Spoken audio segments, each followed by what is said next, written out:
قوم عاد میں سے ایک شداد نامی شخص گزرا ہے۔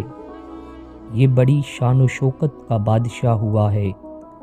اس نے اپنے وقت میں تمام بادشاہوں کو اپنے جھنڈے کے نیچے جمع کر کے سب کو اپنا فرما بردار بنا لیا تھا۔ اس نے پیغمبروں کی زبان سے جنت کا ذکر سن کر براہ سرکشی دنیا میں ایک جنت بنانی چاہی اور اس ارادے سے ایک بہت بڑا شہر بنایا جس کے محل سونے چاندی کی اینٹوں سے تعمیر کیے گئے اور زبرجد اور یاقوت کے ستون اور ان کی عمارتوں میں نصب کیے گئے اور ایسے ہی فرش مکانوں میں بنائے گئے۔ سنگریزوں کی جگہ آبدار موتی بچھائے گئے۔ ہر محل کے گرد جواہرات سے پر نہریں جاری کی گئی۔ قسم قسم کے درخت زینت اور سائے کے لیے لگائے گئے۔ الغرض اس سرکش نے اپنے خیال سے جنت کی تمام چیزیں اور ہر قسم کی عیش و عشرت کے سامان اس شہر میں جمع کر دیے۔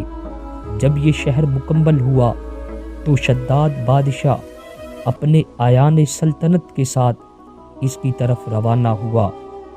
جب ایک منزل کا فاصلہ باقی رہ گیا تو آسمان سے ایک ہولناک آواز آئی جس سے اللہ تعالیٰ نے شداد اور اس کے تمام ساتھیوں کو ہلاک کر دیا اور وہ اپنی بنوائی ہوئی جنت کو دیکھ بھی نہ سکا۔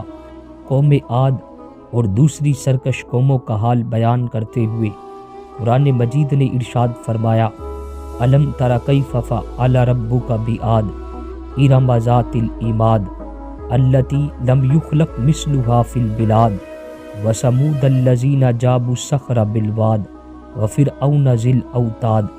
کیا تم نے نہ دیکھا تمہارے رب نے عاد کے ساتھ کیسا کیا؟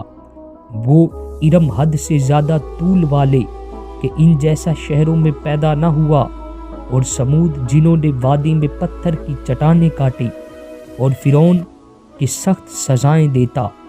تو اللہ تبارک و تعالیٰ نے کسی بھی سرکش اور ظلم کرنے والے کو اس دنیا میں نہیں رکھا۔ اس لیے ہمیں اللہ تبارک و تعالیٰ کے حضور ہر وقت توبہ و استغفار کرتے رہنا چاہیے۔